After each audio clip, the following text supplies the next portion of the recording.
এই সকালে পৌঁছালাম গোয়াতে। তো সেকেন্ড ফ্লোরে রুম নিলাম, আর রুমটা বেশ ভালো, খারাপ না। এই রাত 12টার সময়, মানে ট্রেন লেট করেছে আমার, যে ট্রেন এখানে এসে পৌঁছানোর কথা ছিল 8টার সময়, হ্যাঁ 8টা 50, মানে 9টার সময়, সেই ট্রেন এখানে এসে পৌঁছালো রাত 12:15। এখন প্রায় রাত 12:15। তো এই বসে আছে। রুমের ভেতরটা স্পেস বেশ ভালোই আছে এবং ক্লিন, কোনো স্মেল কিছু নেই। ল্যাগেজ ট্যাগেজ রয়েছে, এখানে বিগ বস চলছে। আর এখানে একটা ওয়ার্ড্রপ আছে, ঠিক আছে। আর ওয়াশরুমটা মন মতো নয়, বাট চালিয়ে নিতে হবে, কিছু করার নেই, একটা তো ব্যাপার। মনীষার পাঁচফোড়নে সবাইকে স্বাগতম। আশা করি সবাই ভালো আছেন। আমার শেষ ভিডিওতে আপনারা দেখেছিলেন আমি বেনারস থেকে ট্রেন ধরেছিলাম, উদ্দেশ্য ছিল গয়া। তো গয়াতে আমার সেদিন ট্রেন লেট থাকার কারণে রাতে পৌঁছানোর পরে অজাতশত্রু হোটেলেই থেকে যাই। আর পরের দিন সকালবেলায় উঠেই গয়া স্টেশনের পাশেই যে ভারত সেবা আশ্রমের যে কাউন্টারটা আছে, ওখান থেকে অটোটা নিয়ে রওনা হই ভারত সেবা আশ্রমের দিকে। আমরা পৌঁছে গেছি ভারত সেবা আশ্রমে। এখানে কোনো রুম ওভাবে বুক করা যায় না। যারা এখানকার সদস্য তারা অনেক সময় অনেক কিছু করতে পারেন, কিন্তু সাধারণভাবে এখানে ওভাবে রুম বুক হয় না। এখানে এই যে কাউন্টারটা আছে, ওখানে লাইন দিয়ে আপনাকে স্বামীজিকে বলতে হবে, রুম ফাঁকা থাকলে দিয়ে দেবে। আমি একটু ফ্যাসাদেই পড়েছিলাম, কিন্তু যা হোক ভগবানের কৃপায় একটা ভালো রুমই পেয়ে গেলাম, এসি রুম, একদমই নতুন বিল্ডিং। আর রুমের ভেতরটা এবার আপনাদেরকে দেখাচ্ছি।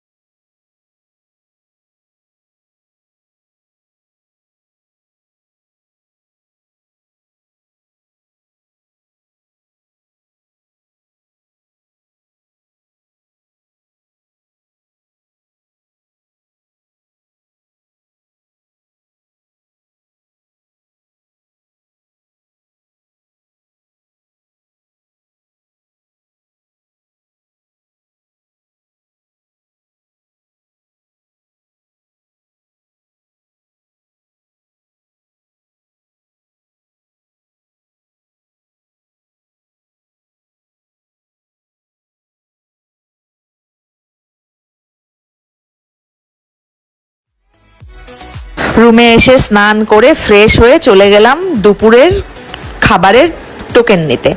দুপুরের খাবারের জন্য এখানে নেয় 50 টাকা, আর রাতের খাবারের জন্য 40 টাকা।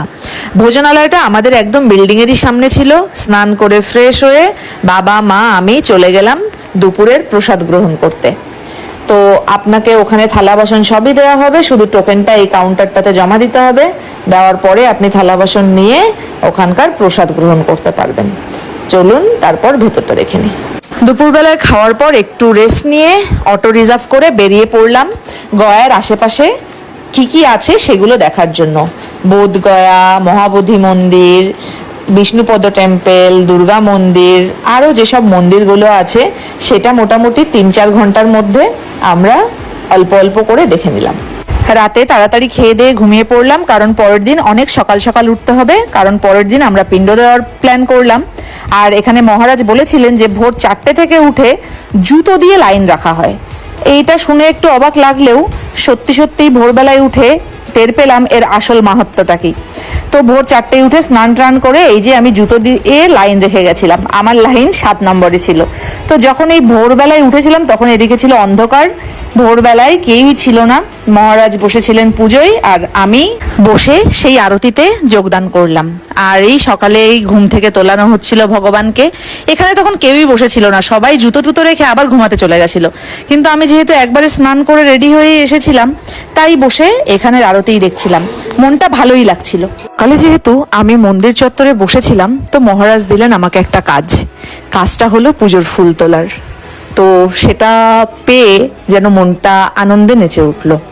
মারও স্নান হয়ে গেছিল, যে কারণে মাকেও ডেকে নিয়ে এলাম, দিয়ে মা কিছুটা একটু ভিডিও করে দিল, আর তারপর মা আর আমি মিলে শুরু করলাম পুজোর ফুল তোলা।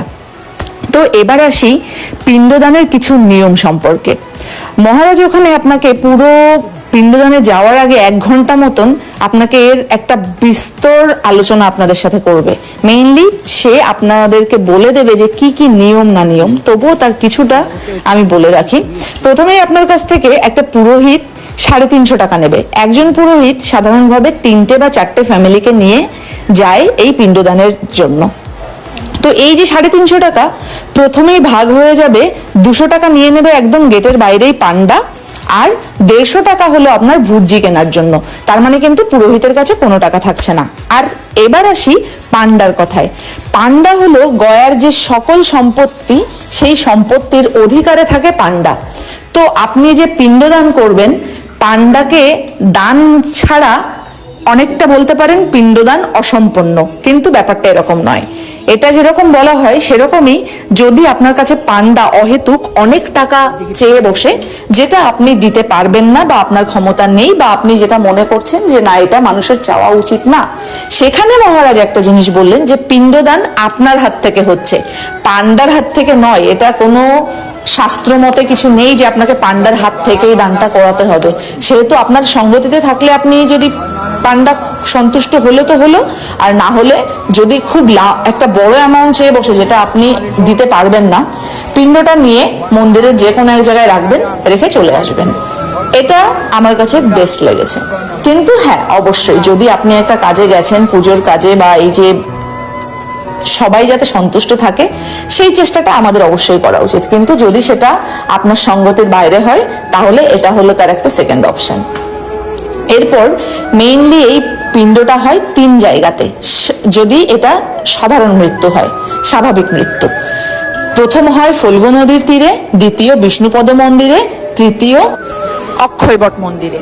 আর যদি অপমৃত্যু হয় তাহলে আরেকটা জায়গাতে আপনার পিণ্ড হবে, সেটা হলো প্রেতশিলা। তো এই 3টে মন্দিরেই আপনাকে ওই একই মন্ত্র বা 3 বার করে 3টে মন্দিরে পড়ানো হবে। আর তারপর পুরো সম্পন্ন হওয়ার পরে পুরোহিত আপনার কাছে তখন চাইবে একটা দক্ষিণা। এবার সেটাও পুরোহিত চাইবে, আপনার সঙ্গতি থাকলে আপনি সেটাই দেবেন, আর নইলে পুরোহিতকে আপনি বলবেন যে আপনি যেটা আমার কাছে চাইছেন আমার কাছে অতটা নেই, আপনার যেটা সঙ্গতি আপনি আপনার মতো দেবেন। এটাই হলো শর্টকাটে পিণ্ডদানের নিয়ম। আর এবার চলুন ভারত সেবাশ্রমের ভেতরে কি কি আছে সেটা একটু দেখাই। গেট থেকে ঢুকে এখানে আছে একটা ডক্টর, যিনি এখন সকালে আর বিকালে দুবেলা করে বসেন। নির্দিষ্ট টাইম আছে, সেই টাইমে উনি বসেন। সামনে দেখতে পাচ্ছেন অলরেডি লোকজন রয়েছে। এটা হলো আমার পরের দিন সকালের করা ভিডিও, যে কারণে পরের দিনের লোকেরা এসে এই যে সকালবেলায় লাইন দিয়েছে। মহারাজ এসে আপনাকে রুম দেবে, সেই তার লাইনটা এখানেই সাধারণভাবে থাকে। অলরেডি অনেকেই ভেতরে চলে গেছে, প্রচুর ভিড় ছিল, এটা অনেক বেলা হয়ে গেছে। সাধারণভাবে 6টা থেকেই অলরেডি রুম দেওয়া শুরু হয়ে যায়। তো এনারা এখনো পর্যন্ত রুম পাননি, যে কারণে আপনাদেরকে লাইন দিয়ে অনেকটা দাঁড়িয়ে থাকতে হচ্ছে। মহারাজ দেখে বুঝে কোথায় ভ্যাকেন্সি আছে না আছে সেই বুঝেই আপনাকে রুম দেবে। আছে এই যে ব্যাগ রেখেছি, এগুলো লাইন দিয়ে আছে। এখানেই আছে অফিস, এই অফিসে আপনারা যোগাযোগ করতে পারেন। আর অফিস থেকে আপনার রুম দিয়ে দেওয়ার পরে এবার আপনি চলে গেলেন বিশ্রাম খেতে।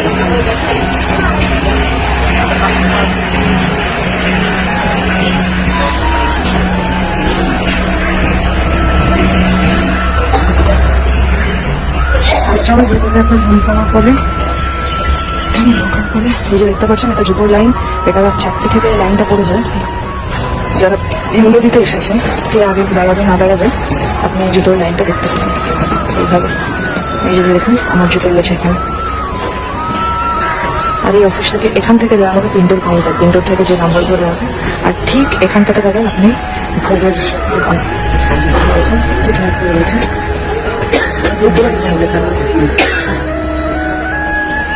পিণ্ডদান করে ফিরে আসতে আসতে আমাদের বেজে গেল প্রায় 3টে। তারপরে এসে প্রসাদ গ্রহণ করে একটু রেস্ট নিয়ে সন্ধ্যাবেলায় এলাম সন্ধ্যা আরতি দেখতে। আর তার পরের দিনের প্ল্যান ছিল আমাদের রাজগীর যাওয়ার। তো রাজগীরেও গিয়ে আশেপাশে সব কিছু দেখলাম, কিছু মন্দির, নালন্দা বিশ্ববিদ্যালয়, রাজগীর গ্লাস ওয়াক সব দেখে তার পরের দিনে ছিল আমাদের ট্রেন। আজকের ভিডিওটা তাহলে এখানেই শেষ করছি। ভিডিওটা ভালো লাগলে অবশ্যই লাইক, কমেন্ট এন্ড শেয়ার করবেন। সাবস্ক্রাইব করে রাখবেন আমার চ্যানেলটিকে। আমার ফেসবুক পেজ মনীষাস পাঁচফোড়ন ফলো করে রাখবেন। আরো নতুন ভিডিও পাওয়ার জন্য ভালো থাকবেন, সুস্থ থাকবেন। নমস্কার।